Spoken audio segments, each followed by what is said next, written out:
Start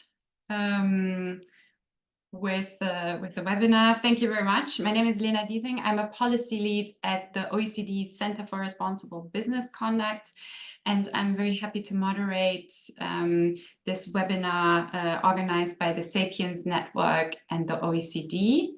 The topic of the day is immensely timely, I think, and at the same time very technical. So I'm excited to see so many of you interested and in the room ready to join the discussion.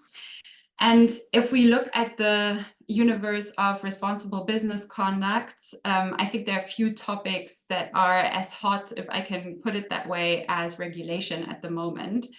And on the surface, that might be a surprise, because who is really excited about something as bureaucratic and technical as due diligence regulation? But at the same time, it's not a surprise at all, because we see a huge shift happening, and that is probably really exciting. And to follow that and to see how that interacts with markets and supply chains. A really important development actually happened last week with the adoption of the European Union Directive on corporate sustainability due diligence. And that is only one example of all the changes that we see happening, of the regulation that is being adopted.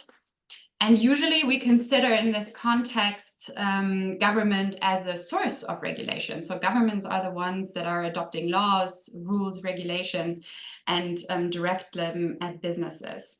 What we're looking at today goes a little bit in a different direction, or takes a different perspective. We're looking at government also as a market participant, as an actor that sets incentives and creates an enabling environment on responsible business conduct and due diligence. And that means, in this context of regulation, that regulations also sometimes speak to public institutions and contain requirements for public institutions and the government themselves. We're taking a close look at one area that has already seen a lot of progress on this topic in related areas, and that is public procurement. We can learn a lot there. It's also an area, I think, that is the testimony, basically, that we have two institutions that have looked at this topic. And we heard from Laura at some point that she was looking, or she was directing her research at a very similar topic to one of our research topics at the OECD. So this is why we joined forces together, and this is why we are here together today. Before we dive into what we're doing today, let me just ask you to please mute yourself. So this is an open meeting, essentially. This is because we want this to be interactive.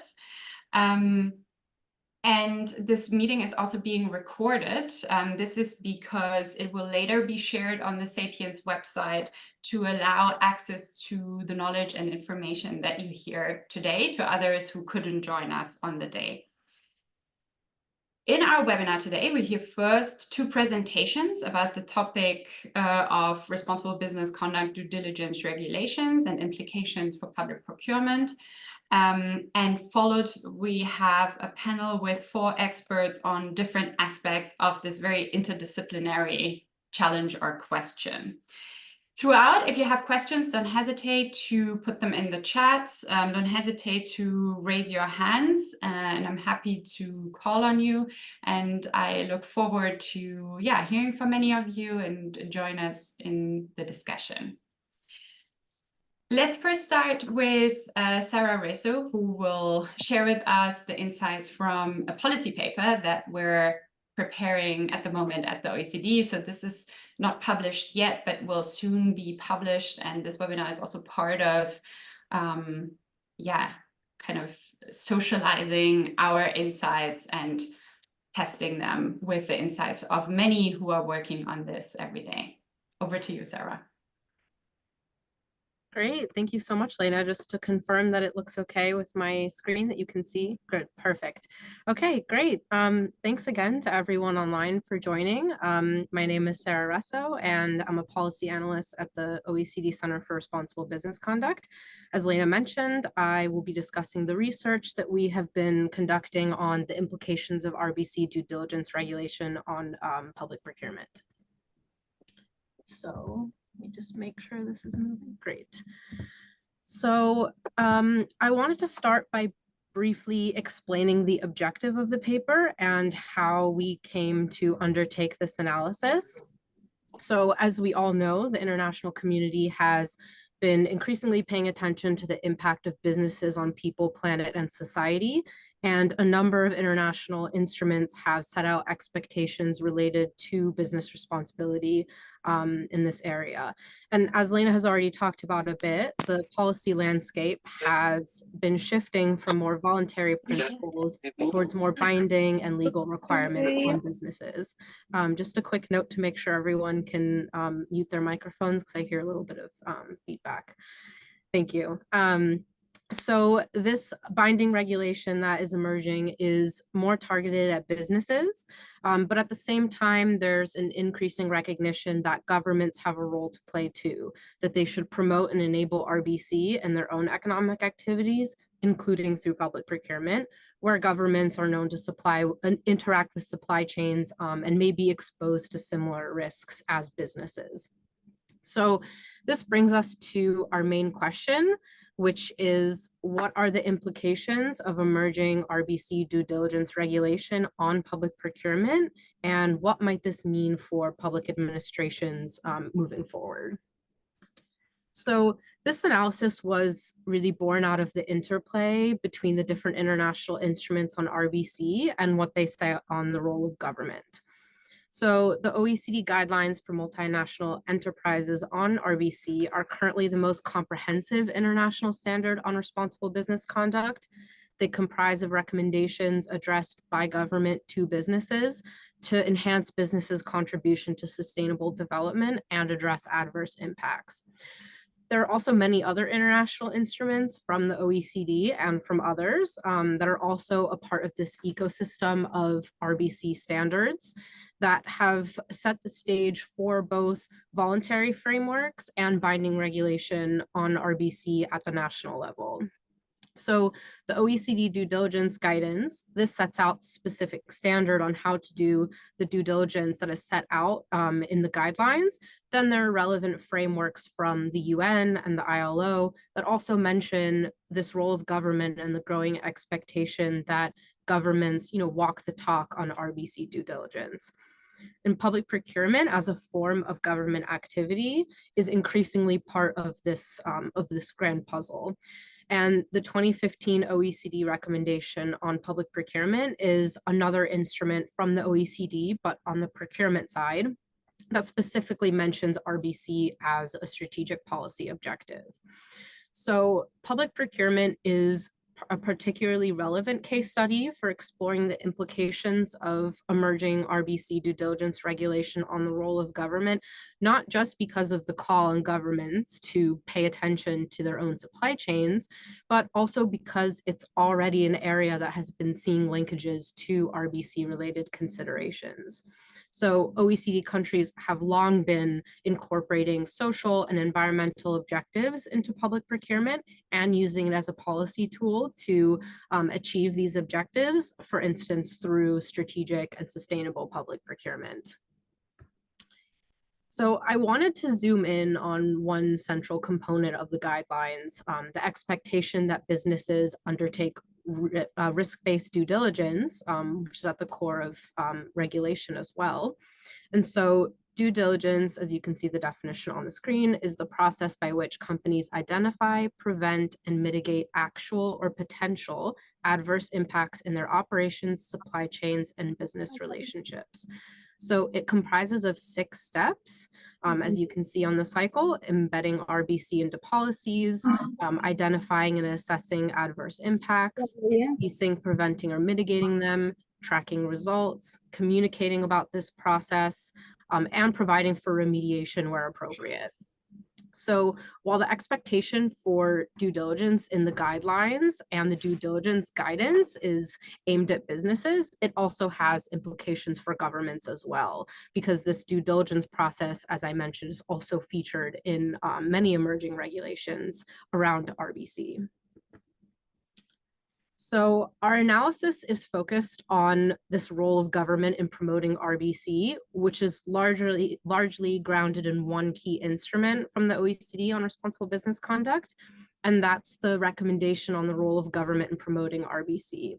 So overall, the recommendation establishes the expectation that governments adopt and enforce laws, regulations, policies to support RBC, but also raise awareness on how RBC standards are being adopted at the national level and increasing visibility on what governments are doing.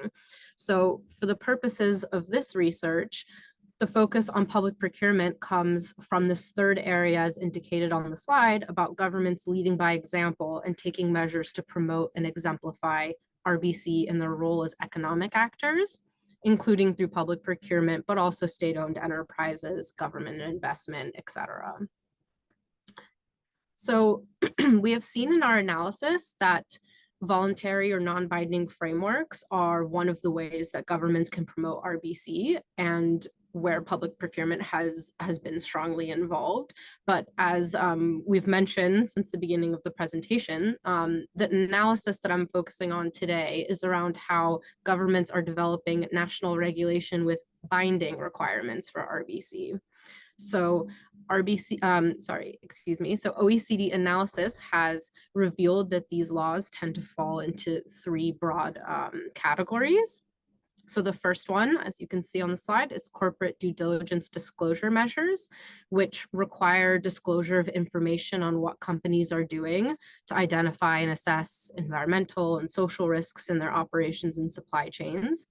Then we have mandatory due diligence measures, which require companies to carry out due diligence in relation to adverse impacts associated with operations and supply chains. And finally, we have trade-based measures, which prohibit import, placing on market, export, and or use of products associated with adverse social and environmental impacts and subject to due diligence or due care. So these are the types of laws that have emerged in many OECD countries in past decades, and some are currently in the process of also developing new legislation, as you can see in the graphic with the dashed lines. So as we've mentioned, these laws are aimed at businesses, but they do at times include requirements on governments. So this typology here on the slide analyzes how these laws address the activities of public institutions. So the OECD's analysis found that RBC due diligence laws appear to involve government activities in three different ways. First, there are explicit requirements presented in some laws where they directly mention that public institutions fall under the scope. Second, there are laws with implicit requirements, which do not specifically mention public institutions, but the public institution could be covered if they meet certain conditions that are defined in the law through their economic activities. And then some laws do not include any requirements for public institutions. So the different national and regional level laws can be mapped into these categories, as you can see in the table. For corporate due diligence disclosure measures with explicit requirements, we can take Australia's Modern Slavery Act as an example. So this law states that government entities must comply and prepare a modern slavery statement. Canada's Forced Labor and Child Labor Act also requires reporting from any government institutions producing, purchasing, or distributing goods in Canada or elsewhere. Then the UK Modern Slavery Act, this provides an example of more implicit requirements around disclosure. So the act states that commercial organizations that supply goods and services and pass a certain turnover threshold must report, and certain public institutions might meet this criteria. And in the UK, many public institutions choose to disclose as they're not quite explicitly covered in the law. For mandatory due diligence measures, only one country presents any type of requirements for public institutions, the German Supply Chain Act. And this act creates a possibility that certain public entities under specific circumstances must apply the act and conduct due diligence. For trade-based measures, the EU deforestation regulation and the EU batteries regulation, they directly include public institutions in the scope of the law, while the US Uyghur Forced Labor Prevention Act, for instance, has implicit requirements as the law applies to US borders broadly, meaning that government institutions must also comply. So these examples demonstrate how RBC due diligence regulation varies in the way that it involves the role of government, and in particular public procurement. So for corporate due diligence disclosure measures, public institutions would disclose information about RBC risks in public procurement. For mandatory due diligence measures, public buyers might be required or encouraged to conduct due diligence. And for trade-based measures, public buyers must observe market measures the same way that companies do. So these implications on public procurement systems really hint at a need for governments to prepare for some of the effects of this emerging regulation. So from these country examples with RBC due diligence regulation, what exactly are we seeing in terms of the effects of these requirements for public institutions on public administrations? So in countries with regulation that has more explicit requirements, we tend to see immediate adaptation in the public administration. Considering there's a direct obligation in the law, countries are scaling up capabilities, allocating additional resources, and formulating new guidance to implement these laws. So for example, Australia's government provides dedicated implementation guides for public procurement, as well as training for procurement officers on modern slavery risks. Other laws are still quite early in implementation, but point towards a need to define legal requirements through these types of steps. Implicit or no requirements, on the other hand, demonstrate different effects. We tend to see here more of a push to update regulation and policy, but on the procurement side. So in the UK, for instance, they revised their legislation on public procurement to make certain modern slavery offenses under the Act grounds for mandatory exclusion of bidders from public procurements. Norway, they also updated their procurement regulation in tandem with the Supply Chain Transparency Act in an effort to still pursue RBC and public procurement policy coherence, but kind of through this, this different angle. So there may also be broader effects of increasing RBC and public procurement policy coherence on global supply chains. And first, it's important to note that countries with RBC due diligence regulation with requirements for public institutions actually spend a lot on public procurement. Canada, which spends over 300 billion, Australia, roughly the same, the UK over 500 billion, the US with almost 3 trillion, and the EU's collective spending over 2 trillion. So in total, approximately 6 trillion is spent on public procurement in countries with RBC due diligence regulation, demonstrating the vast public funds that are subject to emerging regulation in this area. So the dollar amounts involved are clearly thus very significant, but the effects on socioeconomic and environmental outcomes in supply chains is also really important. Sustainable and strategic public procurement, for example, are often linked to labor, human rights, environmental, and business ethics issues, many of the same areas that are featured in RBC due diligence legislation. So we can begin to understand what is the potential impact of RBC due diligence in public procurement by looking at how procurement has already been used as a tool to promote similar outcomes. So, for example, research on procurement and labor outcomes might be similar to what we might expect from modern slavery acts.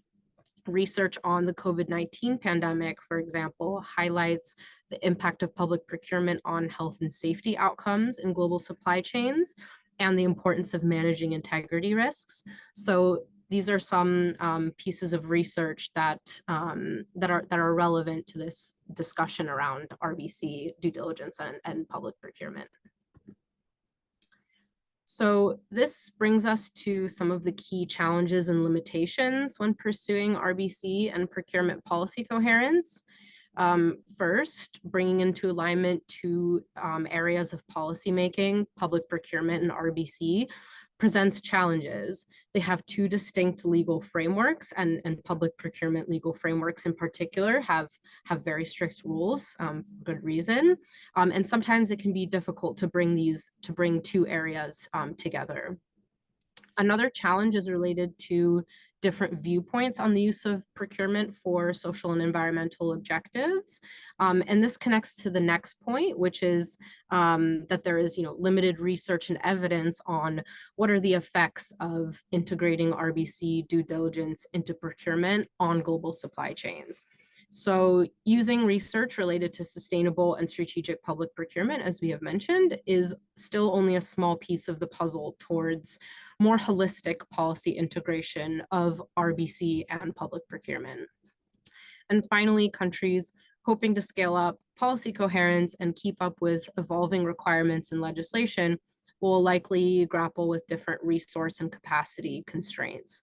So additional expertise in the public administration is needed, and increased collaboration and support structures to promote the implementation of RBC due diligence in public procurement will really be crucial.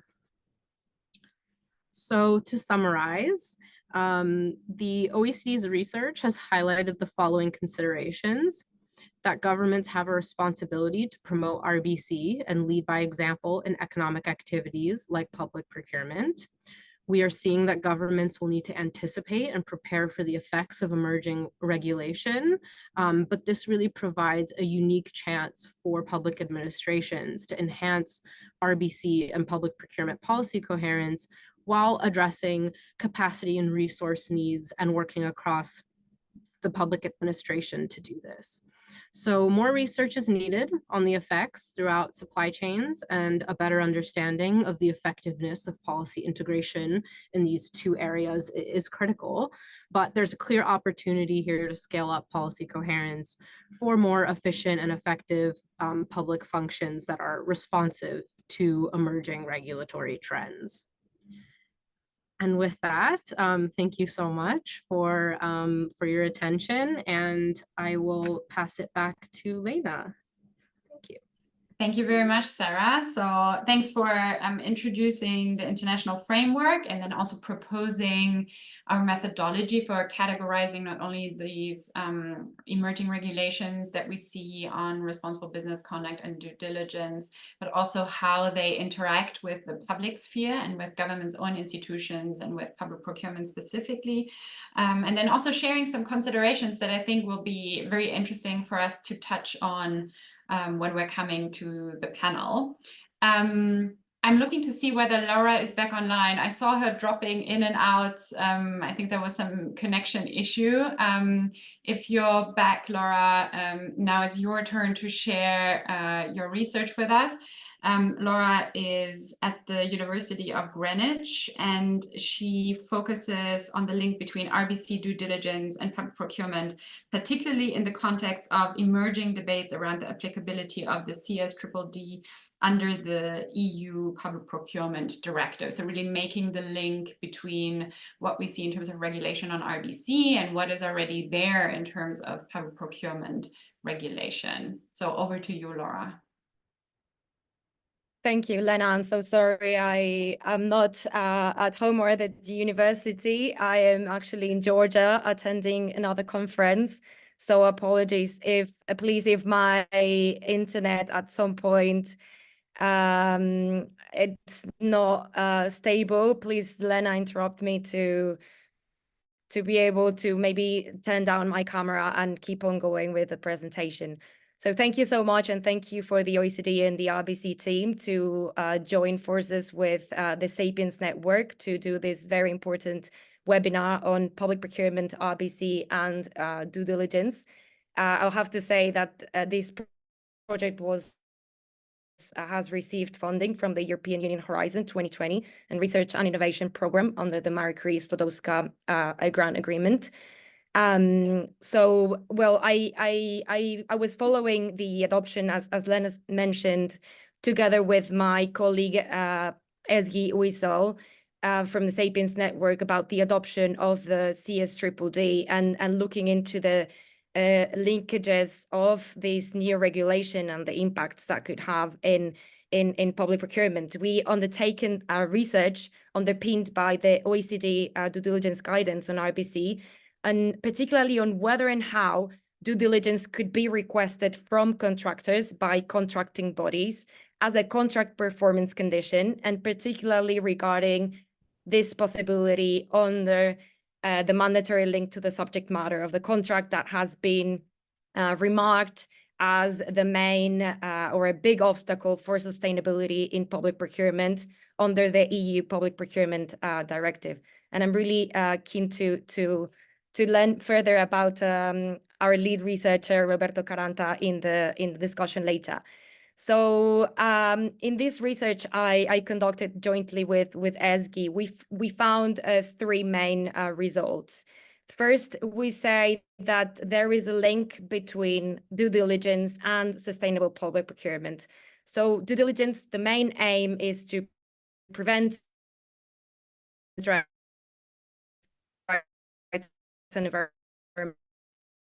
abuses, which contributes at the same time. This is an international standard for states to protect. It is also the main objective of Laura, I think this is the moment where I have to signal the low bandwidth because you're dropping. Basically, we conclude that both the same. Yes, so so you can hear me better now without the video. Without the video is much better, thank you, yes. Yeah, sorry for that. So the first conclusion is that there is both due diligence and sustainable public procurement have the same aims. And this connection has been recognized in the due diligence and public procurement in international human rights law. And we're also very happy that it has been recently recognized as well in the recently adopted CSDDD in Article 24. So we are also responding to the need that was also stated in the CSDDD about that the Commission will have to consider in terms of compliance with all the obligations set in the directive, and whether it is relevant to update any of the directives related to public procurement at an EU level to assure coherence. So this research is really relevant for the considerations that the Commission will eventually have to take. The second finding that we state in our paper that I will be happy to share, because it's an open access, to show you the link in the chat after the presentation, is that due diligence can be set as a sustainable criterion and can be set as a contract performance condition for contractors, and can also meet the link to the subject matter. So notably, the link to the subject matter is mostly undefined in the law and in case law. And there is debate in the literature about what it entails. We first looked at, well, what is the definition of the link to the subject matter to see whether due diligence can fit into this definition. And we were struggling in finding a clear definition of this. Some in the literature argue that it involves only the tendered supplies, so the goods, services, or works that are being purchased. Others say that the link to the subject matter relates to the suppliers. And in this paper, we argue that it relates to both. And we make such argument based on how labels are used and applied in public procurement, notably the fair trade label. So this fair trade label pertains to the conditions or standards that producers adhere to while producing a type of product, right? So if we have a producer of bananas and tomatoes, this producer can be certified only regarding the production processes it has regarding bananas and not tomatoes. So also fair trade certification regards a type of product. So for example, we have a tender of 100 bananas. The contracting authority that requests, for example, fair trade bananas will not have assured that each unit of those 100 was audited, but rather that the production process methods regarding bananas has been certified. So in this comparative analysis that has much more detail in the paper, we argue that in the same extent, the link to the subject matter relates to the type of tendered supplies and to the suppliers, which are all those that relate or participate in the life cycle of this product. So from raw material extraction to manufacture and delivery, so upstream and downstream, and only of those activities that are needed to produce that tendered supply in that example of the bananas. And then the third outcome, which is what I want to focus more in this presentation, is about the 4 challenges that we identify that would need to be addressed in order to request from contractors to conduct human rights due diligence under the EU procurement legislation. So I would like to share that with you through an example. I have one slide of support that I hope internet supports me by sharing it. And Lena, please let me know if it doesn't. No, it works. We So can see it. That's perfect. Thank you. Yeah? Yes, great. Perfect. So this third result regards to these 4 challenges about the 6 steps of the due diligence process. The first challenge that we identified regards the first step of due diligence. This is because general responsible corporate policies are prohibited because they are considered to fall outside of the scope of the link to the subject matter, which is in tension with the first step of the due diligence, which is precisely to embed responsible business conduct into policies and management systems. And likewise, just to emphasize that it is the same way as the CSDDD state in Article 5 that due diligence should start with. So we argue that this first step is still legally possible. So the incorporation of RBC into policies and management systems, although this would need to be constrained to the type of tendered supplies and to the related suppliers. So in this example that you can see in the screen, if we have, for example, a tender of 500 police uniforms, the OECD due diligence guidance says that one action to undertake this first step of due diligence is that the contractor engages with suppliers through contractual clauses, let's say with requirements. So we have this tender, we argue that the contracting authority would, and let's say we have a contractor X that is a retailer that sells guns, police uniforms, and firemen uniforms. And guns are supplied by supplier A, which is a producer, and these other two are supplied by supplier B, which is also a producer. So if we have this tender, the contracting authority would only be able to request this engagement through contractual clauses only with regard to the contracts that contractor X has regarding police uniforms and regarding supplier B to be able to meet the link to the subject matter. So it wouldn't be able to request any other contractual clauses, for example, with regards to contracts with the same supplier regarding firemen uniforms. And also it wouldn't be able to meet the link to subject matter if it requested through the contractual agreements that contractor X would have with supplier A regarding guns. So that is the first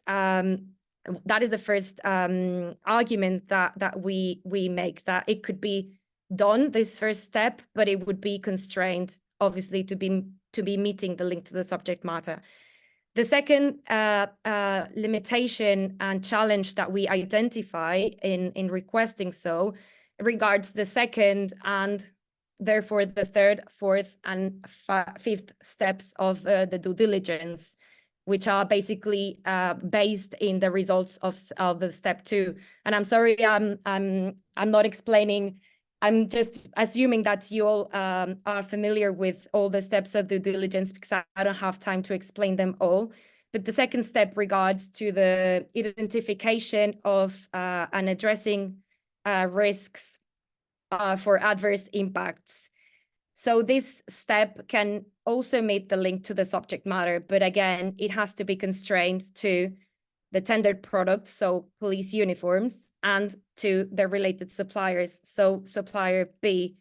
And this is a problem when we talk about prioritization, because let's say that in a given case, and this is a hypothetical case, imagine that in guns, there is identified that the adverse risks for human rights and the environment are more severe in the guns production and more likely to happen, let's say.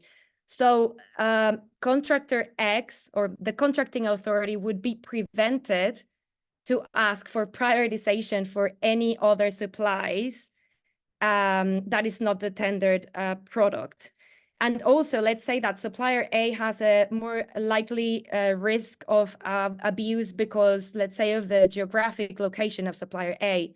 Well, contractor X would be unable to prioritize supplier A over B because it would only be constrained to do this risk assessment and prioritization in this line, so regarding police uniforms and supplier B.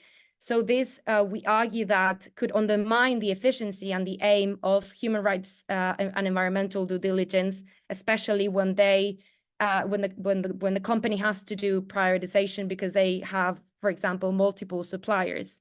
But we also argue that further research has to be made on determining the real impacts of what happens in practice. The third challenge we see is with off-the-shelf tendered products. So these are products or supplies that have been partially or totally produced and ready to go. And there is a problem here because let's say that contractor X doesn't have human rights and environmental due diligence, but is willing to undertake it for the sake of being awarded the contract. So contractor X, if the police uniforms have already been produced, will be unable to comply with such a request of human rights due diligence over police uniforms. So we argue that an alternative should be made for, in this case, contractor X to be able to comply with human rights due diligence, because at the end, we want to use procurement to incentivize that contractors undertake due diligence. And last but not least, the fourth challenge regards the sixth step about remediation. So the link to the subject matter is also problematic for remediation because it is met in the extent in which an adverse impact is linked to police uniforms and to supplier B. And this is quite problematic when supplier B also produces other items such as fireman uniforms. Let's say that supplier B is accused and it's guilty of an abuse to environmental damage for river pollution because of an inadequate waste management. It would be establishing the cost consequence of saying, well, this affectation to the environment relates to the production of police uniforms and not of fireman uniforms would be very challenged to prove. And such or undermining remediation in that context. So we argue that there should be tools that can enable applying, for example, consequences deriving from the public contract, assuming that if an adverse impact caused by a supplier that is related to the tendered supplies should be presumed that it relates that the adverse impact that supplier B caused is related to the tendered products unless so the contractor proves the contrary, rather than the opposite way of the contracting authority proving that this adverse impact caused by supplier B relates to the production of police men uniforms.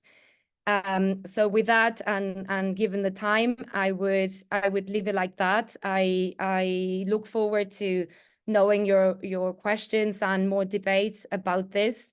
I know it's quite technical, but I really encourage you to make questions and to make a dialogue of the challenges that we will be hearing with the experts in the following panel. And I'm really sorry for the very poor connection I've managed to have. Thank you very much, Laura. In the end, we were able to hear you quite well, and the graphic probably also helped to convey your message. So thank you very much for that. Yeah, I thought it was quite interesting to hear from you how due diligence can be included as a criterion in various ways, and also taking a close look at what we already know, or the issues that we've seen sometimes in practice around the subject matter of the contract and making sure that there's a link. I also thought it was very interesting to go over the due diligence framework, the different steps, and thinking through what does that mean in a public procurement context and what kind of hurdles might we encounter that way. So we're set with the first part of our webinar. Now I'm happy to introduce to you the speakers that we have for this following roundtable. All of them have various experiences and perspectives on the role of government in promoting responsible business conduct and due diligence. They're representing policy, they're representing practice from the perspective of RBC and from RBC and public procurement. What we would like to do now is seek to explore what are some of the key ways that governments could or should promote responsible business conduct and due diligence, and specifically what that means for public procurement. I see two questions emerge, both for policymakers and practitioners, when seeking policy coherence between these two separate policy areas of responsible business conduct and public procurement.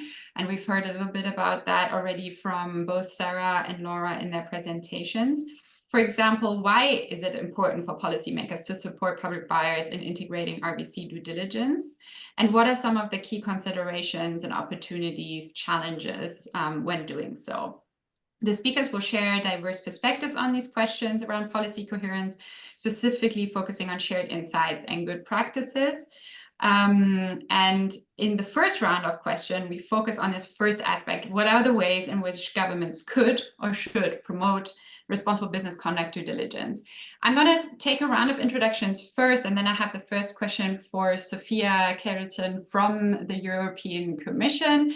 But I'm also joined here by Sophie Derksen from the Ministry of Foreign Affairs in the Netherlands. I'm looking at my screen so I can see who's there. We also have Carla Canal from the Barcelona City Council and Roberto Caranta, who is the lead researcher in the Sapiens project. And let's start with Zsofia and pose that question that I already introduced first to you. What are the key ways in which governments can promote responsible business conduct and due diligence? And then, very relevant at the moment, how has this insight informed the policy-making processes for the EU's RBC and due diligence related policies? And obviously, we're thinking all very much also about the Corporate Sustainability Due Diligence Directive. I'm always stumbling about this long title. So over to you, Zsofia. Yes, and actually there is no, can you hear me? Perfect. Yes, that's okay. Thank you. Good afternoon, everybody. And just to add this, that there is no alignment on the name of this. So CSD, DCS, triple DCS, DD, we call it, whatever. So yeah, let's hope that one will emerge as kind of commonly used. Thank you very much for the invitation. Very timely indeed, the conference, and I'm very happy to be part of it. So it was mentioned many times that it is finally adopted. It was not an easy ride, if I can say so. And we are actually extremely happy and very relieved that this adoption process is now over, and we can be very proud of the result. Although, of course, last minute some modifications have been made to the text. Now, as you know, this the Corporate Sustainability Due Diligence Directive aims at basically translating the OECD framework. This was mentioned already, not only the OECD voluntary framework, but also on the UN GPs and so on, into binding law. So this is a binding mandatory behavioral framework, so not a transparency measure, but behavioral imposes a behavioral duty on companies. Now, in terms of public procurement, so indeed the main objective of the directive was to basically deliver on the EU's commitments on the sustainability transition, so to foster the sustainability transition. And we wanted to have an all economy approach, but also not only private money approach, but public money approach too, if I can simplify it this way. Now, I have to tell you right from the start that, and many of you probably know, this was considered to be extremely ambitious. So already the whole economy approach was not maintained. Some sectors have been taken out. The financial sector is one of the big examples, much to our regret, I can say. But also the public procurement rules have been very much simplified, if I can say so. So the original objective was indeed, let's embed social and environmental considerations into the duties of the private sector, all economy, but also into the ways in which public money is awarded. And here, basically, the directive imposed a simple rule, but all-encompassing, not only applying to public procurement, actually, but to all public support. So basically, the rule was saying that when public support is granted, the fact that a company has violated the CSDD should be taken into account as a factor. So it was kind of an exclusion criteria. So that was quite a simple, straightforward objective measure, I would say. Now, there have been a lot of criticism to it already. What does public support mean? How far do we go? For how long should the company be excluded? For what kind of violation? Minor violation, big violation? Why do we kind of treat every violation at the same way? Of course, such questions can be asked. This was all taken into account. But I think, honestly, that the real reason for excluding or for simplifying this in the CSDD was the consideration that already the mandatory due diligence duty was very ambitious. It was enough, let's say, for one directive, and this whole debate, as was also mentioned by the second presentation, was a bit, I would say, postponed. Not from a policy coherence point of view, I would like to add, but because it was considered to be difficult, you see, too difficult, all these aspects to be tackled in one directive. And then now the Commission indeed has a mandate to kind of revise the public procurement directives themselves, not impose such a simple exclusion, but basically define in much better terms how due diligence should be or could be embedded into the existing public procurement law. Now, just to mention that we already have public procurement laws in the EU. There are already some environmental social considerations that should be or could be taken into account, or the awarding authority can decide what it takes into account. And so under the final rule in the CSDD, what we are saying is basically that the compliance with the obligations resulting from the CSDD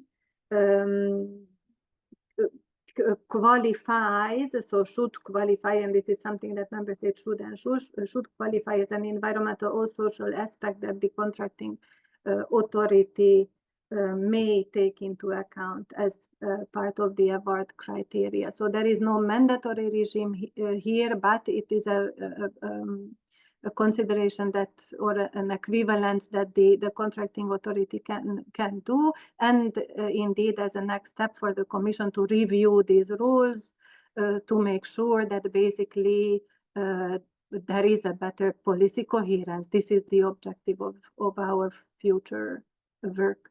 So this is what I would like to say as an introduction, and happy to answer any questions later. Thank you.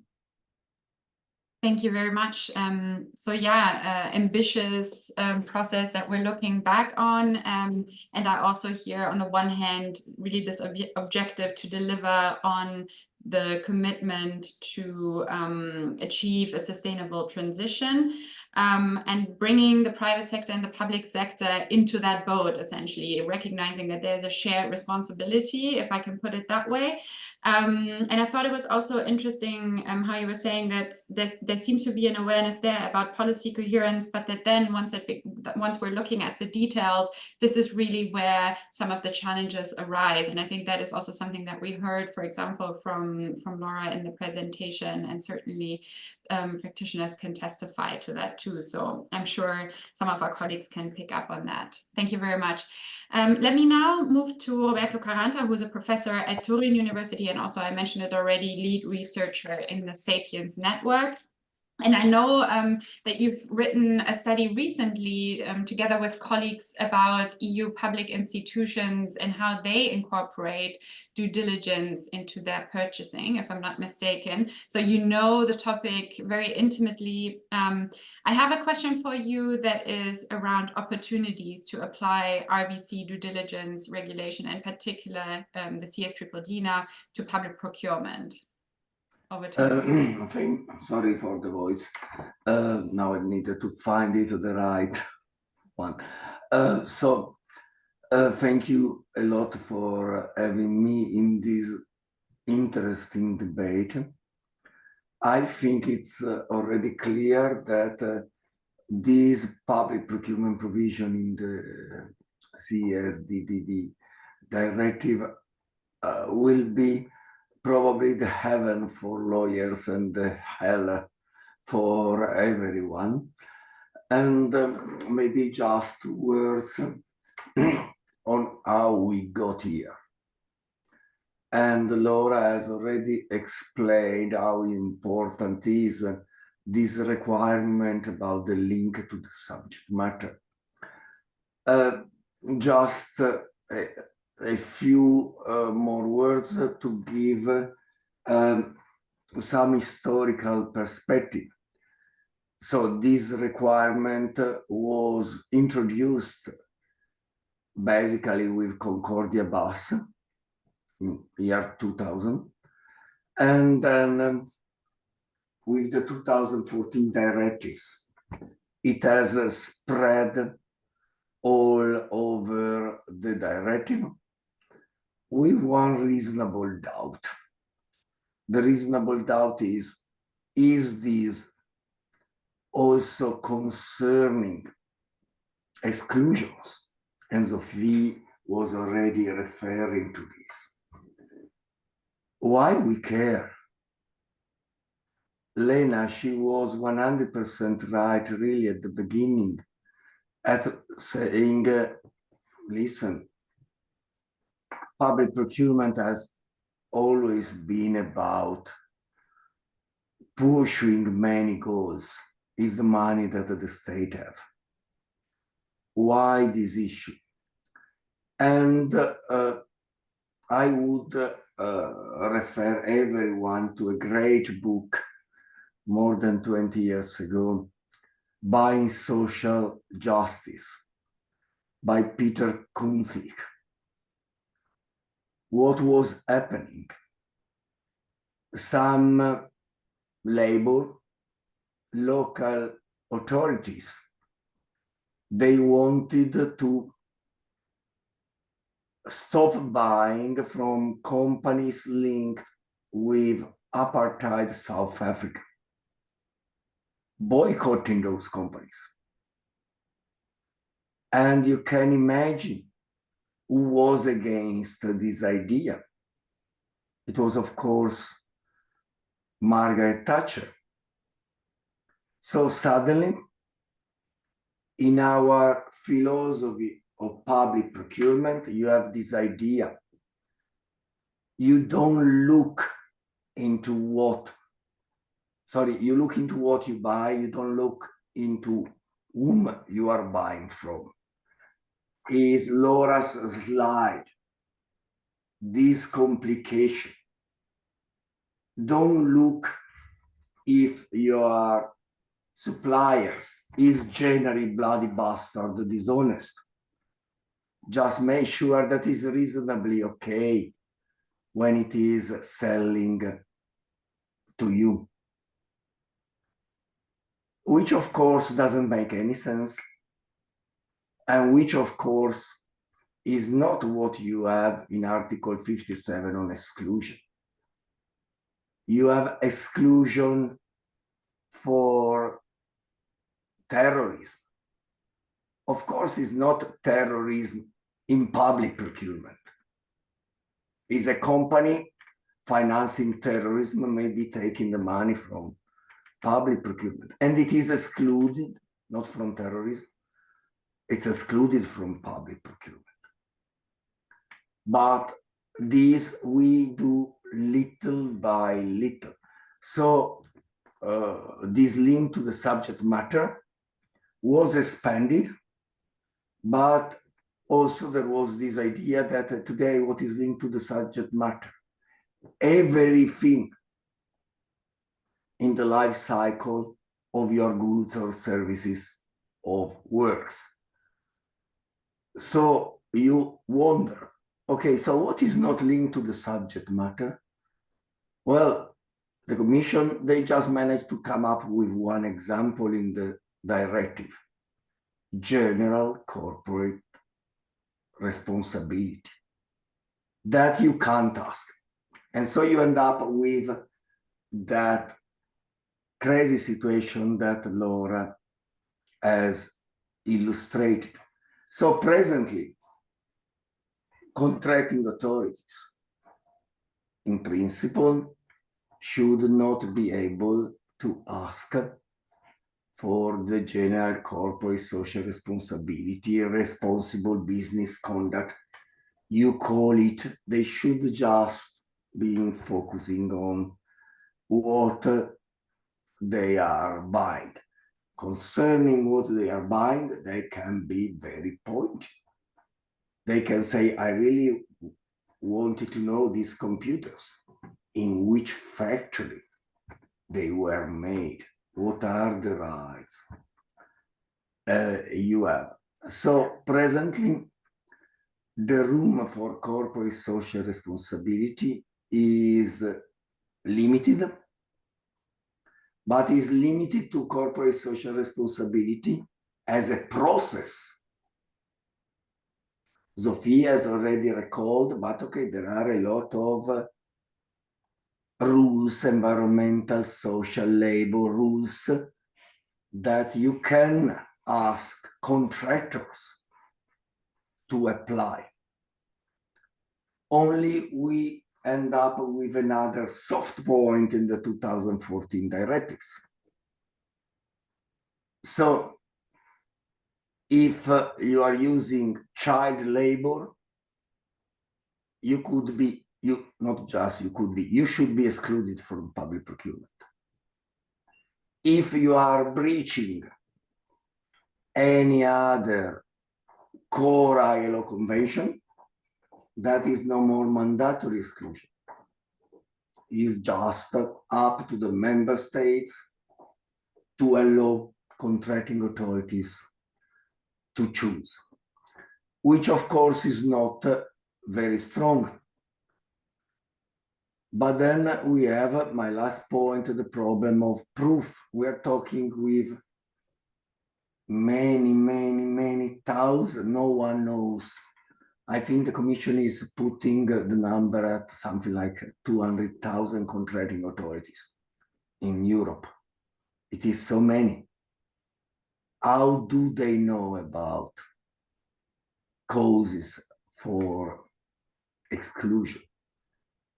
And of course, mandatory exclusion, they require a final judgment. Non-EU mandatory exclusions, they are happy with, let's say, having the contracting authority having proof. So, my conclusion for the moment, there will be a lot of work to do, and this will be at 2 levels. First, streamlining the 2014 directives with what is happening. And it's not just the corporate sustainability due diligence, is deforestation and so on.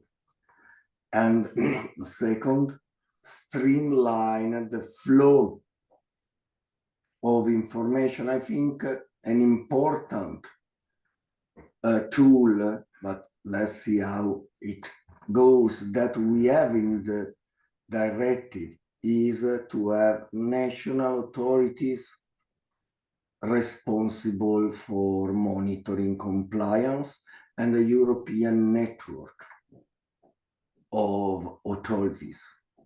And very much will depend on how these authorities will be built, created, instructed.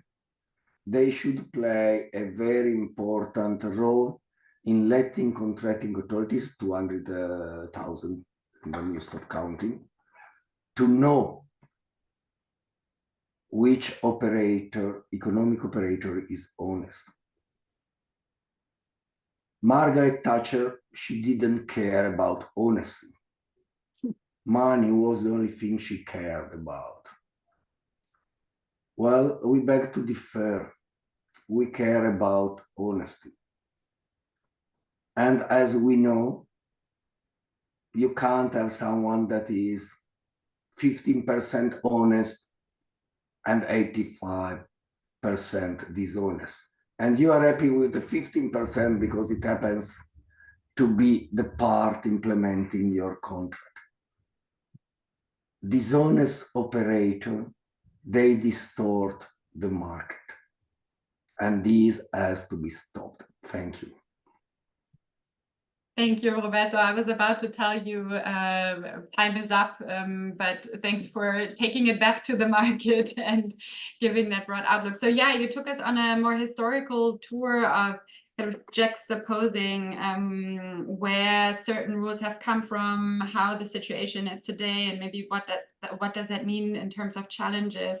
You mentioned it's also a contrast between buying what and buying from whom, and I would also argue there's also a big how in the process. How was this thing produced, for example, that now we pay much closer attention to? And yeah, also very interesting, the policy coherence aspect. You mentioned that we have RBC or CSR, however you want to call it, as a process, and there are certain rules already that fall under the same category and already describe, let's say, the environment for how companies should operate, like labor rights, environmental rights, and how they can already feature in public procurement. So reminder that policy coherence also sits on that side, so to say. Thank you very much. I'm now giving the floor to Carla from the Barcelona City Council. And I have a question for you that asks where public buyers can start if they're interested in integrating RBC due diligence into their practices. What are the main challenges that you have encountered, and what are some lessons learned from your perspective? Okay, thank you. So yeah, one of the first things that we have learned also is like to focus on the product more than in the general conduct of the companies to guarantee this link with the subject of the contract. So what I wanted to share with you is that as we did when we started working on this subject is that the public buyers should incorporate best practices from others. We did like a study and we saw that in summary, the steps could be like doing a list of high-risk products. I mean, you can find examples on Norway or Swedish online guides. Doing, and second step should be doing risk analysis on human rights and environmental impacts from the administration in order to see where to focus and what to request from your suppliers, as they should also have the risk analysis identified, but I mean, if we as a public procurers, we do not know like the issues, it's difficult to follow up on these issues. So yeah, the third step will be like to do an action plan. So defining the measures to take in every stage of the contract process to guarantee this. And the fourth, maybe, I mean, it's not like the step. I mean, you can do these things. Yeah, it's not like following the steps.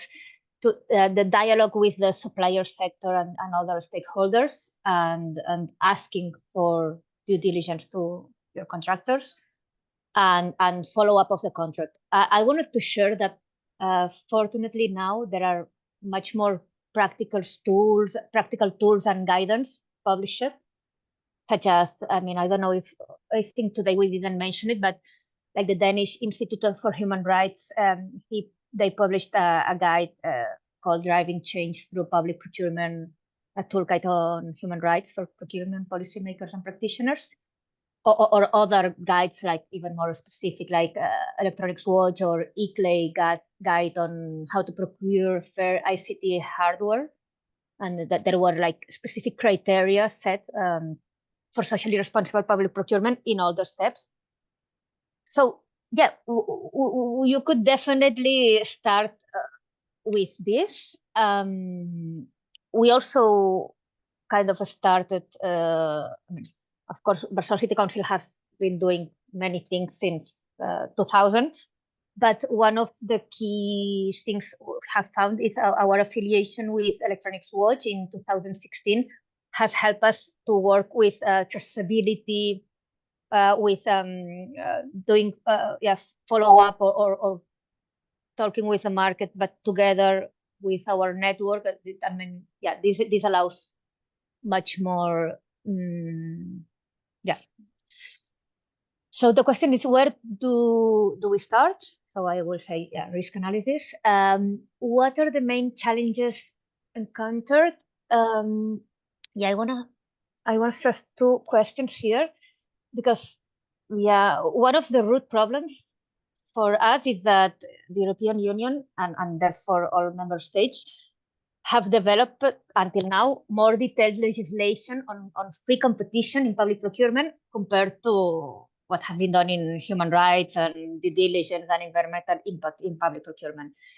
So procurement courts or procurement tribunals are enforcing much more the free competition dimension rather than the human rights or due diligence aspects.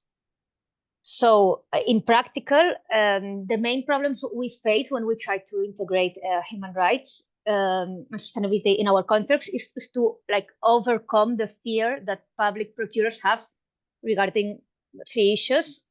One is that the tender to be void, so that no company wants to bid. They say, well, maybe if we put too high things, the market will not be ready for this and nobody will be there.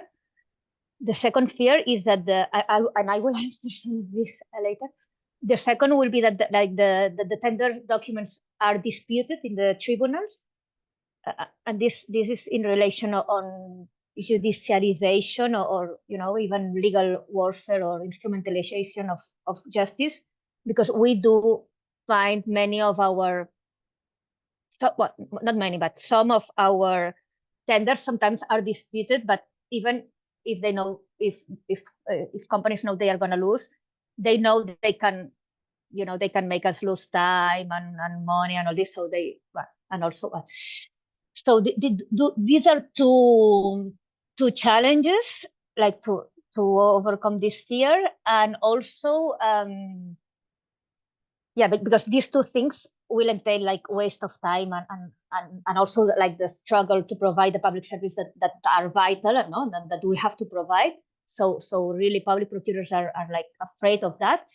And also they are kind of afraid that we will include in the contract things that cannot be proven with document verification of others, or that we don't not have the time or the speciality or ability to follow up. No? So yeah, these are really three of the of the main fears that we have encountered, and we have worked on that. So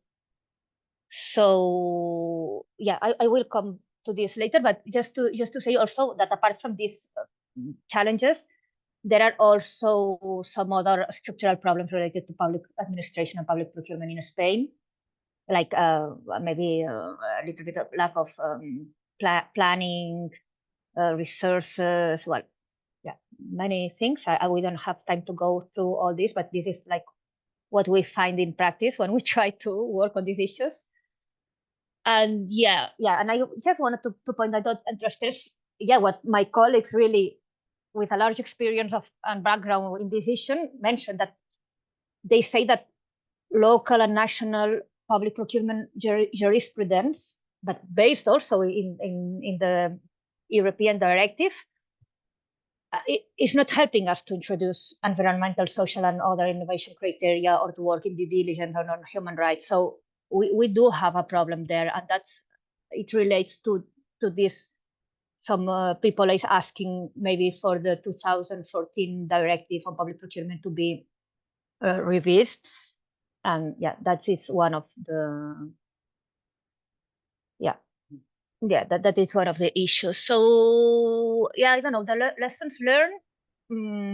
Yeah, so given that what we have already said, that contracting courts have most frequently dismissed in the relationship between sustainability criteria or clauses and the object of the contract, lessons learned would be like to require traceability to ensure this link with the subject of the contract, because sometimes we do not require traceability in the products. To also to include, sometimes we find that including sustainability and quality human rights characteristics in the technical specification. So yeah, this is also companies tend not to dispute criteria when they are in the technical specifications or in the special execution conditions.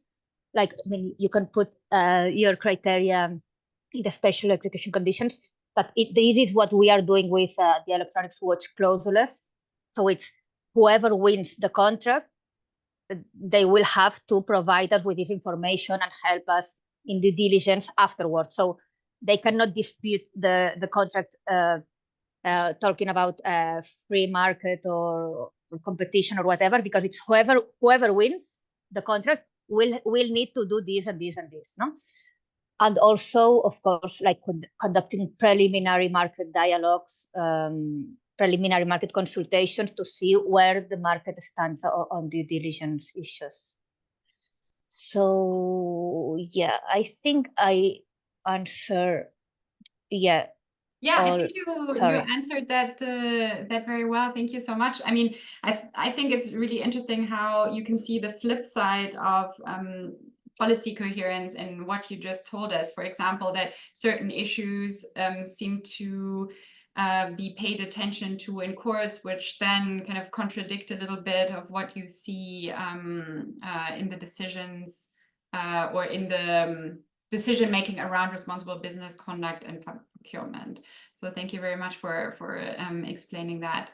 I would now like to give the floor to Sophie Derksen at the International Responsible Business Conduct Unit at the Ministry of Foreign Affairs in the Netherlands.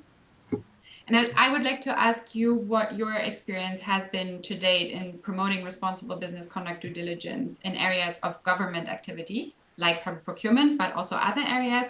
And what are some of the associated challenges in seeking policy coherence for public administrations? Yeah, thank you so much, Lena. I hope you can all hear me well. Interesting question, and I'm happy to share my experiences and to contribute to the discussion in this webinar. I thought maybe I can first introduce or share the way the central government of the Netherlands has tried to mainstream RBC within public procurement so far. Or in other words, how we set RBC conditions in public procurement policy. So since 2017, the Dutch government holds on to the application of the so-called international social conditions, so the ISCs, in our public procurement policy. So you can see the international social conditions as a contractual performance condition, which asks something of our suppliers during the duration of the contracts we have. And the application of the ISCs as a contract condition is mandatory in all European contracts that we as a Dutch government have in our public procurement in 8 high or so-called high-risk categories. So those public procurement risk categories are, for example, ICT, textile, hardware, etc. So good to know is that we are currently revising these 8 categories to see if it needs to be broadened. But this requirement that is already in place in the 8 identified risk categories in our public procurement policy imposes an obligation on contractors to exercise due diligence with regard to risks in the production chain. So suppliers for the Dutch government are expected to prioritize the most salient risks, mitigate those risks, and report about their actions to the contracting party, which is in this case the government. And our commitment to improve the application of the international social conditions and the concrete steps that are currently being taken are reflected in the ISC implementation plan, which we have published in 2022, and in the Dutch National Action Plan on Business and Human Rights, also published in 2022. So those 2 plans set out steps how we can improve our RBC policy in public procurement, on improved application of the international social conditions as a contract performance condition, but also on how we can improve our policy coherence and the monitoring, etc. And Lena, you also asked about the challenges I experienced so far. So I think within this niche topic, within the policy and public procurement, if I may say so, because there are so many other topics within public procurement than only RBC, there are many challenges indeed. And I can really identify with the challenges that Laura and Sarah have outlined so far. So let me just quick highlight 3 challenges that I experience within my work as an RBC policymaker working on public procurement.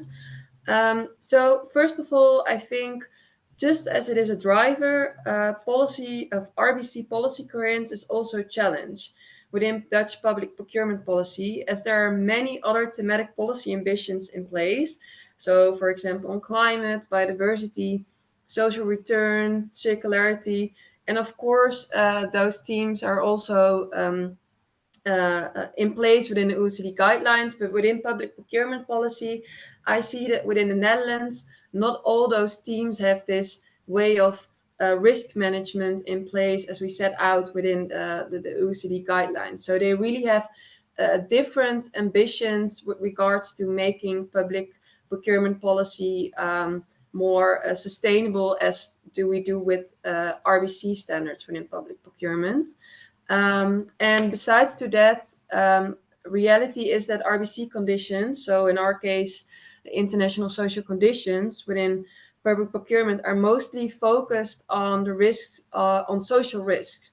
So, for example, we ask or contracting parties ask suppliers to identify risks on human and labor rights and not always on the environment, whilst we want to create alignment with the broad spectrum of the OECD guidelines and also the risk management way of working as the OECD guidelines prescribe. Because, as I just explained, there are thematic constrictions within the application of the ISCs. But what we also see is that in reality, in practice, the risk management way of working, which we try to create with the application of the ISCs, focus on the first 3 steps of due diligence in the public procurement contract. So we ask suppliers to perform the first 3 steps of the 6 steps of due diligence. And that's exactly because the restrictions, or so to say, the reasons that Laura already set out as an example in her presentation. Because yeah, we have some limitations out of there, what we can ask of our suppliers. And lastly, if I still have some time, following up on RBC conditions requires expertise and resources. So to place all responsibility for assessing due diligence, conducting discussions, and encouraging suppliers only with buyers and contract managers is therefore challenging. Feasibility and lack of capacity are concerns that we hear a lot here. So we are currently also debating, arguing, or looking into how we can give the purchasers, in this case the clients, the ministries, or also decentral governments, more responsibility in applying RBC within their public procurement practices, and to think of an overall strategy. So what I mean with that is that we are debating to try to shift from having contract conditions which needs to be applied by public buyers to a more balanced way of making decisions in what purchasing category has the highest risk, for example, and therefore needs more RBC management of a certain ministry. Because now I see that all the heavy work also of managing these due diligence steps are laid down with our public buyers, and that's really difficult. Yeah. Thank you very much. Yep, thank you very much, Sophie. I think you're closing with a really interesting point, kind of making the case for outsourcing, so to say, this task of due diligence and risk management, and in that way solving a little bit of the capacity issues, and making that a task in a way of the whole of government, so to say, that public buyers benefit from. Yeah. Also, yeah, capacity constraints. I mean, we heard it in several of the interventions. A large number of public buyers now all of a sudden have to decide on these things, and we also see that there is an issue around information. How do you get information to make these kinds of decisions, knowing that you only have 24 hours in a day and at the same time competing demands? So I think this is probably something that many public institutions will share with companies, in the sense that looking into the supply chain and retrieving information is not an easy feat.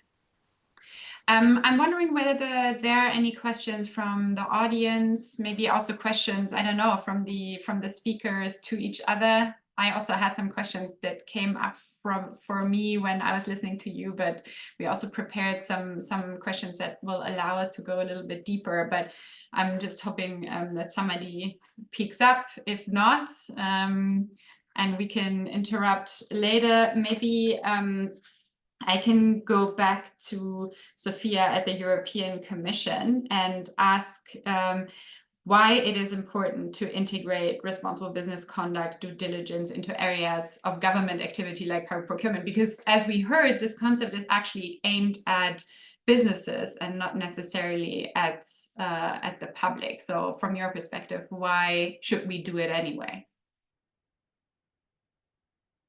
I think you're muted. I'm sorry. Yes, now it should be working. Perfect. Thank you. I think, as I explained, the main consideration for us originally was to not to distinguish. I mean, it was mentioned how many 2 trillion euro, right, in the EU alone in terms of public procurement money. So not to distinguish between whose money it is. You see, the aim should be that everybody contributes to the sustainability transition. Clearly, it does not work in any different way. And this is why we were also very disappointed about excluding finance. Finance plays an absolutely critical role. So luckily, we have a review clause, and we will be working on including finance into the CSDD later. But same for public money. So public money should also be put in the service of our social and environmental progress. Clearly, I liked very much the presentation of Sophie, basically showing that there is now focus on the social, but why should that be considered kind of as always important, while the environmental issues not. So I think it's exactly this, that not only we should have a holistic approach in terms of whose money it is, but also that we tackle these issues at the same time, because they are all relevant for the sustainability transition, and there is a climate crisis and environmental biodiversity crisis and so on. These issues should also be taken into account alongside social consideration. So I think clearly this was one of the aspects. The second aspect is, and I think this is something that was mentioned by Roberto, that if we don't cover all players, or if we have these gaps somehow in the system, that the government money is not subject to the same conditions, then basically we can arrive to a situation where those who don't comply with these rules are favored. You see, we can impose the due diligence rules on, let's say, EU companies, some non-EU, but if the public procurers don't take these issues into account, then we may end up with public money actually serving not the good players, but the bad players. And is this actually something that we want to achieve? Clearly not. So I think these would be my most important consideration, besides the policy coherence, which was obviously mentioned many times. But so the urgency to act on sustainability and to create the right incentives also with public procurement, not to create incentives that basically the public procurers favor those who don't do the work, and therefore, for example, can offer a lower price, you see?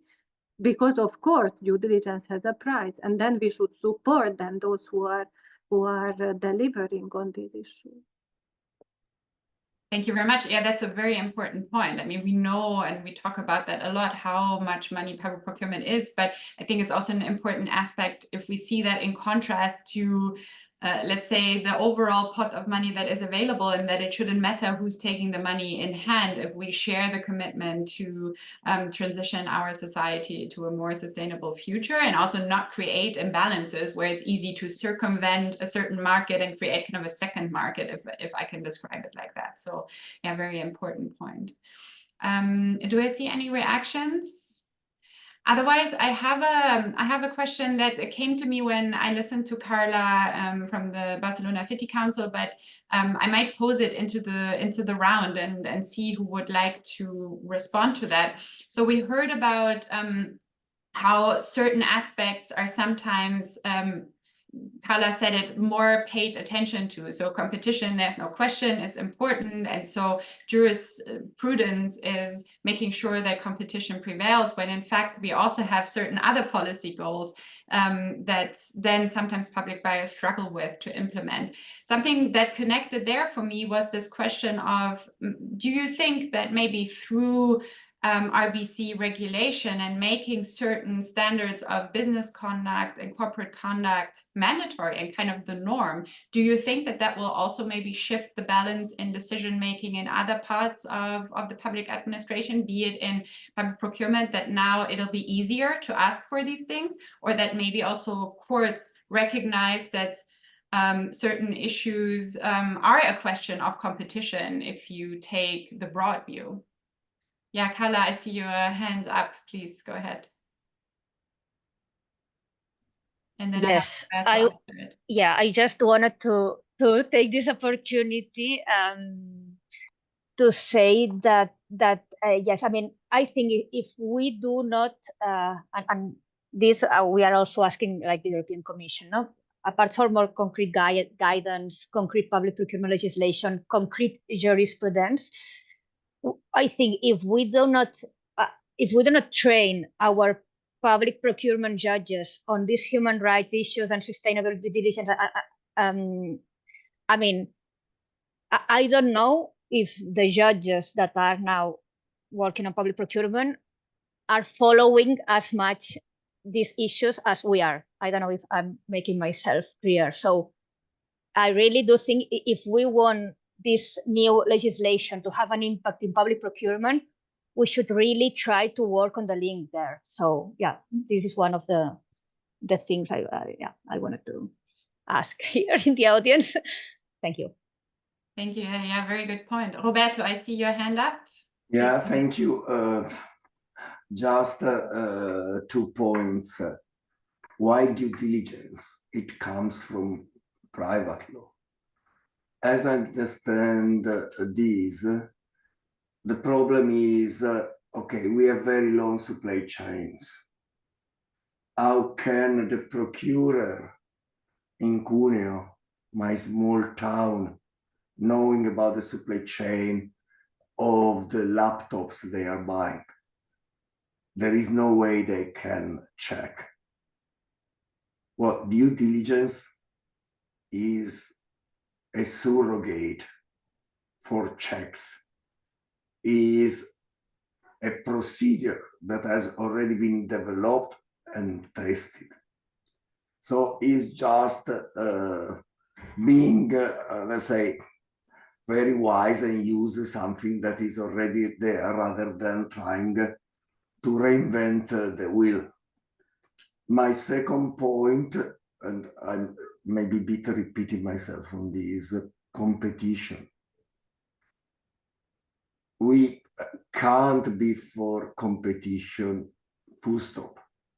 It needs to be fair competition between economic operators following the same rules. And this, I think, is really the bottom line. This is not negotiable. Otherwise, why not procure from thieves? They are dishonest, but for sure it's cheaper. Thank you. Thank you, Roberto, reminding us competition, yes, paramount, and also due diligence as a tool that can be used. Laura, please go ahead. I hope my voice and video can be shown now. So yeah, no, just following up of what Carla said, my research was investigating Spain as a case study of how they are using public procurement to enforce labor rights in global supply chains. And I think besides what has been actually noted by all the other panelists, it is, yes, about legal and policy coherence, but also part of having not only the legal tools, but also interpretation of the law and the policies, as Carla noted, is really paramount. Because of the interviews I undertook at city council level in Spain, in different autonomous communities, contracting bodies really fear being challenged of the general inclusion of social criteria, which would include eventually, if applied, due diligence requirements into suspending debates, having to call for a new tenant, and all the other problems that raising or challenging a social criteria or the award of a contract could entail for them. So I think also professionalization is not only needed for contracting bodies, yes, for sure, but also for the judicial interpretation of the law, which is quite restrictive. In the case of Spain, not even following case law really well stated at the EU level. So that I think it's also really important to consider for steps forward into this. Thank you very much for making that link. I'd also like to get Sophie Derksen into the spotlight. Maybe I can ask the colleagues to pull her up.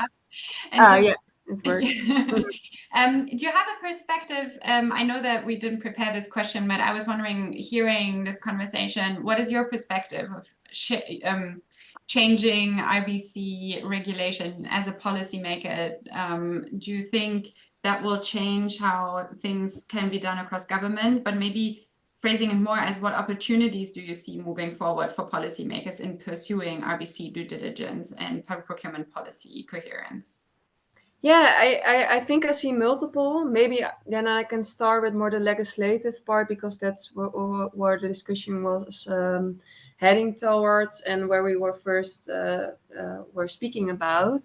Yeah, I think what we see is that while adhering countries have committed to promote the implementation of the OECD guidelines, I think RBC expectations feature less in laws and regulations covering public procurement. So of course we see the link within the CSDDD, but it makes it nowadays difficult to have the leverage.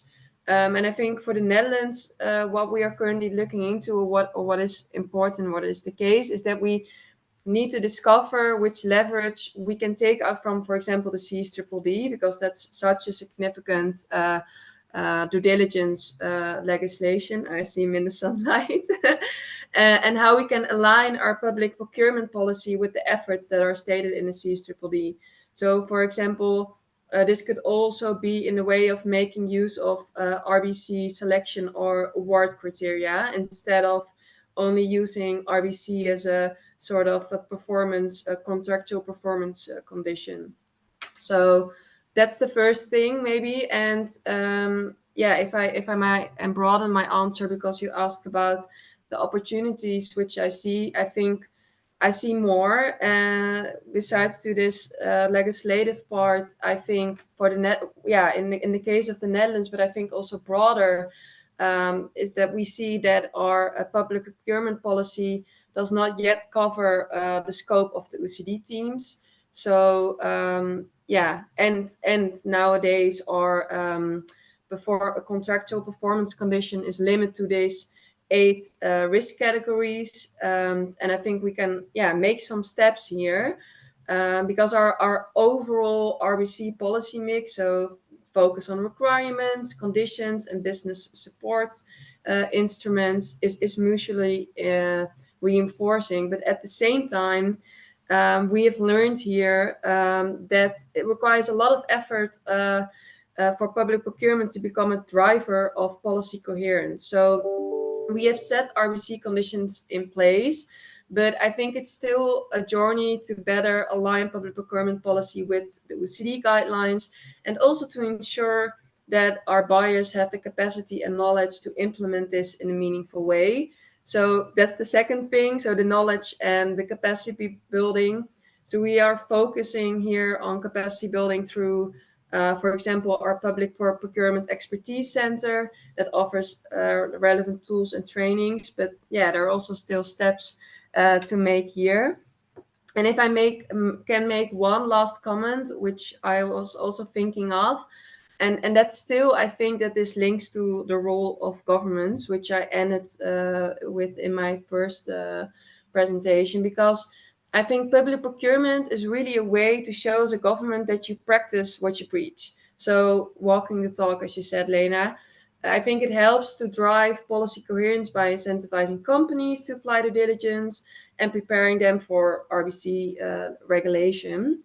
And I think incentivizing companies to exercise due diligence starts with setting the right expectations towards companies and encouraging them to fulfill their responsibilities. And yeah, and in line with the OECD guidelines and UNGPs, of course. And therefore, I think we need to keep on using our own public procurement policy to set it as an example. And that's, I think, both ways you can have leverage. So setting the right example towards companies, but also have a role as a government as a whole to perform due diligence within your public procurement policy.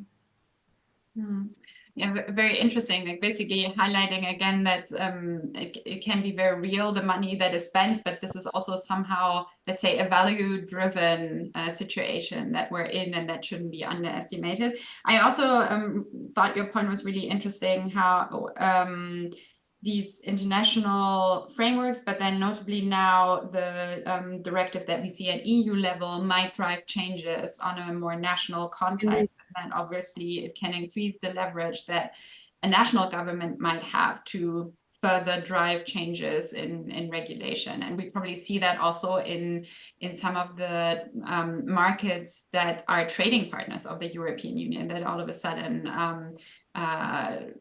companies peak up to this and are incentivized to adapt. So we have a little bit of time left. I want to have a look into the room, into the virtual room, to see whether there are any hands up. Now would be a really good opportunity. Otherwise, I can also go back to my cheat sheet and ask a couple of more questions. I have another one for Roberto on my list. Is there a... yes, Daniel, of course. Please join us. Thanks, Lena, and thank you very much all for a very interesting discussion today. I've got a technical question, and maybe this one's actually one towards you, Lena.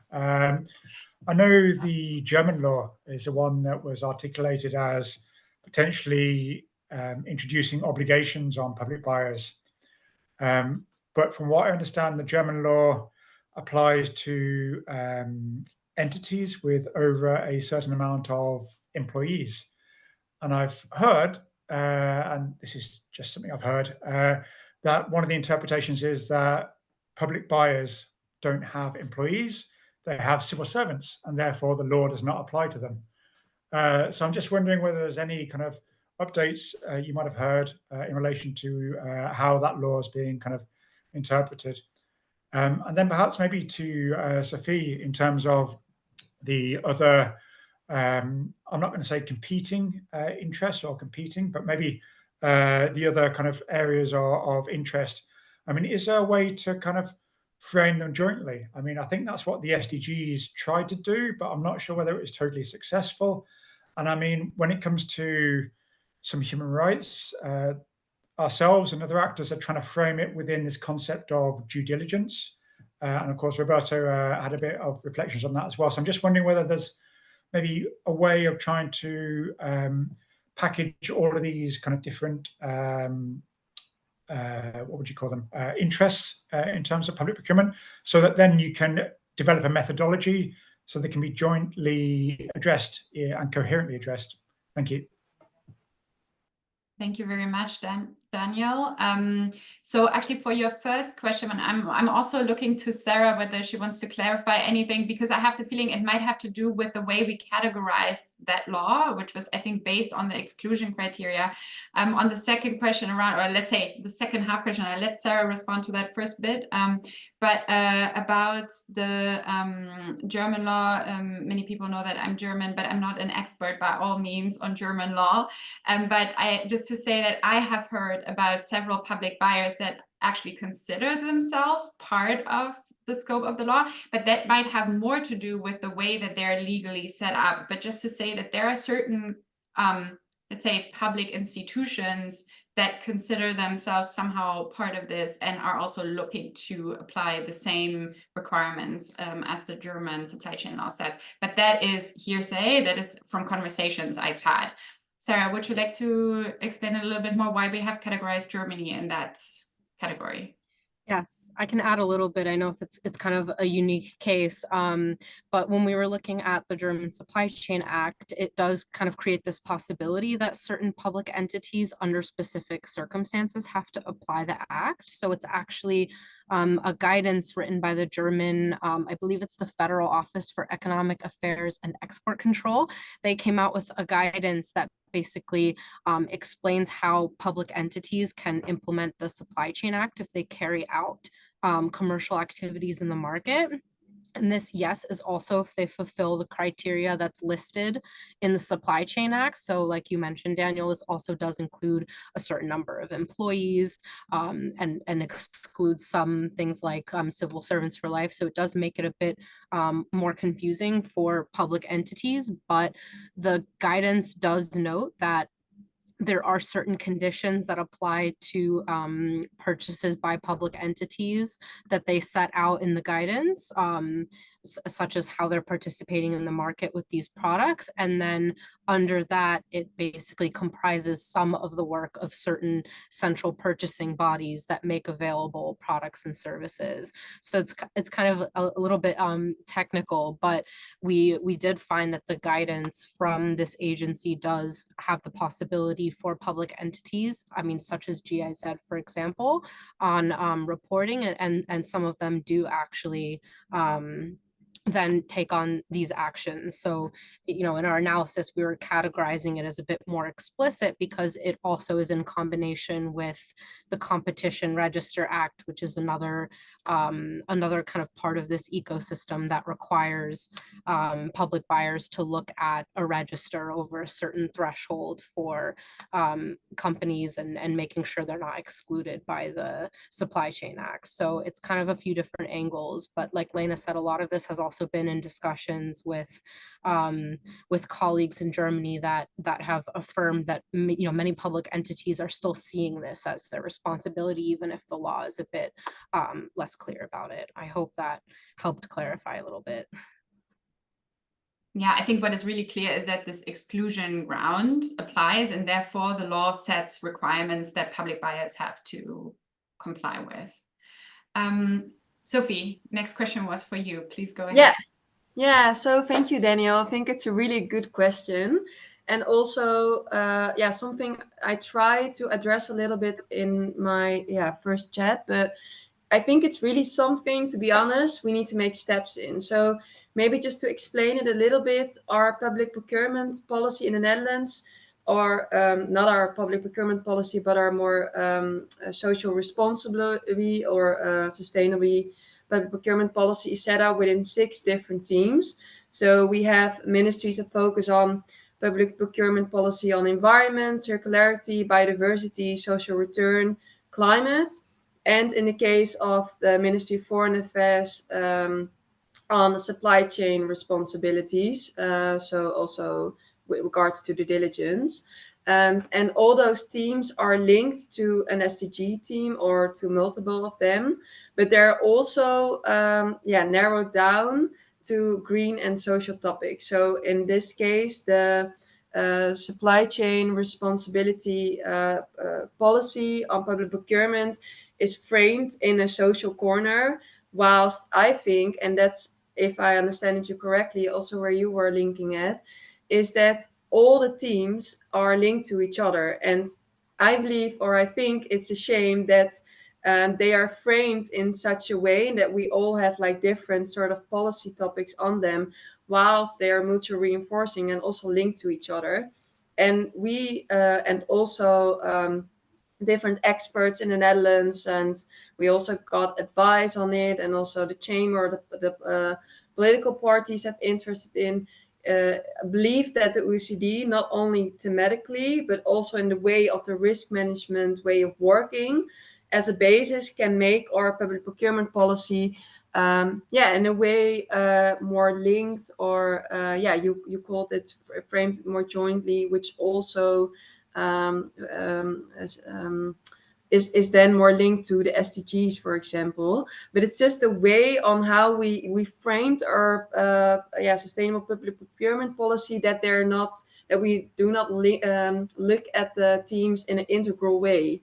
Whilst it is a shame, because they do link to each other. And I think if we start with this due diligence way of working, as we set out in the topic of supply chain management, so the international social conditions that we have, then we can also find linkages, because in a way circularity is also something you can get chances out if you look into the supply chain. So I do know that they're linked to each other, but it's difficult because the way our policy is set up in the Netherlands, and we are working on that to join it, to make it more, to look at it in a more integral way.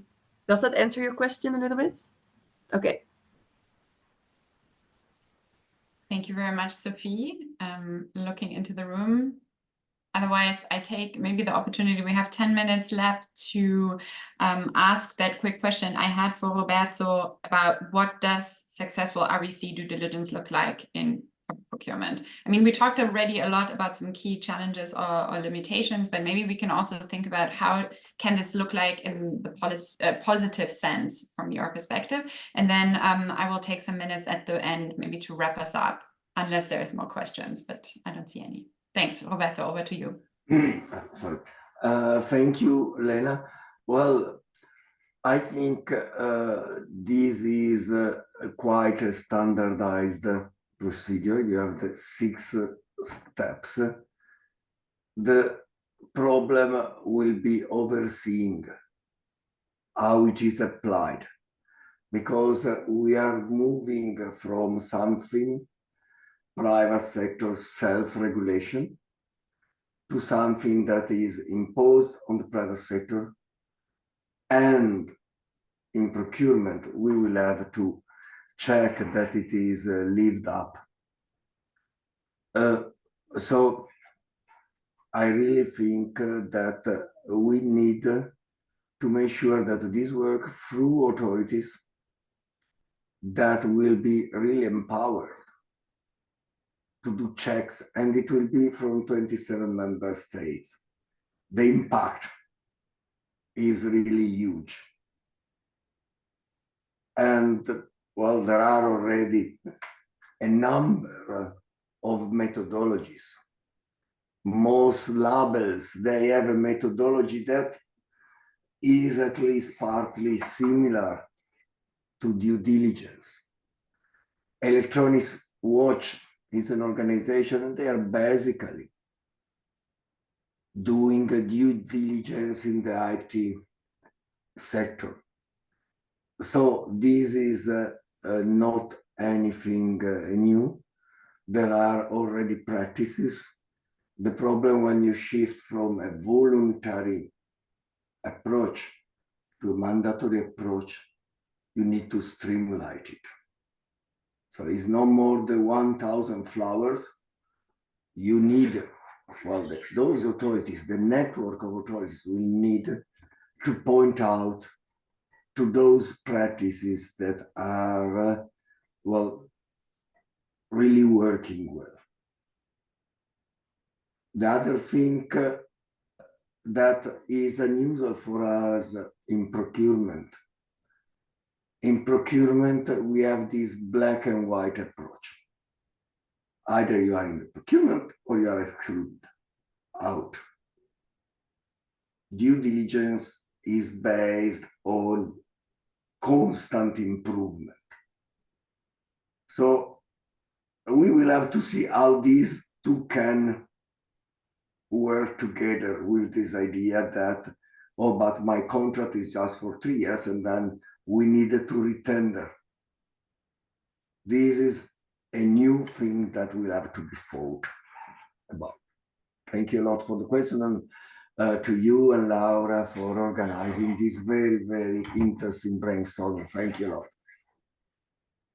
Thank you very much. I actually have to thank Laura and Sarah for organizing this webinar. And I also wanted to take that cue earlier. Laura already plugged it, but the research that is behind this and also this webinar is on our side also supported by donors. So it includes GIZ, but also the European Commission. So this is also how the forces aligned ultimately with the Sapiens Network. So thank you very much to the speakers for participating. I jotted down a few points that I think are kind of weaving through this discussion, but I will keep it very brief because I'm sure we all have other things to do as well in this long afternoon. This topic is highly interdisciplinary, and I thought it was super interesting to actually have all of these very complementary perspectives from different angles of policymaking. But that also then brought us to a few points where somehow the working logic seems to be very different. We just heard it in Roberto's last intervention, for example, about constant improvement. We also heard about challenges in integrating these processes into each other. And it's very interesting to see what can possibly be avenues forward to improving there. We also see first ways of movement in the overall framework, in the overall system, how, you know, policymaking and new initiatives on one hand and achievements, for example, in the area of responsible business conduct might not only have effects on a national level and change the game, let's say, of how policymaking is done on national level, but also then in the market and how that might spill over as well into how governments are approaching this issue. I think also a very important message that we heard from several of you here today is that this topic is linked to societal responsibility. So this is really not just government, it's not just business, but it's actually both of them together. And we have to find a way of following, let's say, the same mindset, the same goals in the different systems. For me, if we put it differently, it's actually the same supply chain. So yes, maybe it's not the same products in all cases, but it might be the same supply chain that is implicated in both ways. Obviously, then it does matter. It doesn't matter who is taking the money in hand, but it matters that we're focusing on it. And then last point, if we think about policy coherence, so we often think about, okay, at least here at the OECD, we think about, we have RBC, and then we have other areas of policy making, and how can we make sure that it's all aligned. But I also heard from you that there are other directions of coherence in the public administration that maybe we should think about. Public procurement is one thing, but you also heard about how courts and court judgments are actually really important to making progress on this issue. And I know that public buyers often rely on court cases to decide whether or not they can pursue a certain decision in their public procurement decision making. So this for me is also something to take away, that governmental action has many different forms, and policy coherence can be about the direct policy, but it probably also finds its, manifestation in governmental actions in the different branches of government. So this is it from my side. Thank you very much for joining us here today. Thank you very much for taking the time and lending us your insights. I hope it was interesting for the audience as well, and look forward to staying in touch with all of you. Thank you so much for the organization. It was a pleasure. Thanks. Thank you. Bye-bye. Thank you.